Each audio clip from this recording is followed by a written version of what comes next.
Hukum mengumpat dosa kata guru orang lain pun haram, dosa besar. Apatah lagi guru kita. Apa makna mengumpat? Zikruka akhaka bima yakrahu.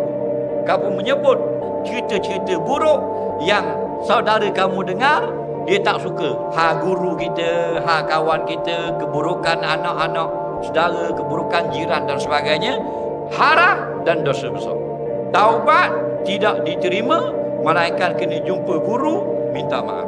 Sebab tu Nabi pernah sebut al-ghibah asyaddu minal zina. Mengumpat lebih dahsyat daripada berzina. Terkejut sahabat, pelik tengok. Nah, ingat berzina tu teruk. Dah, teruk lagi mengumpat. Kenapa? Nabi pun jelaskan, orang yang berzina, lepas berzina dia bertaubat, Allah pun ampunkan dia. Orang yang mengumpat tidak diampunkan selagi tak minta halal dengan orang yang dia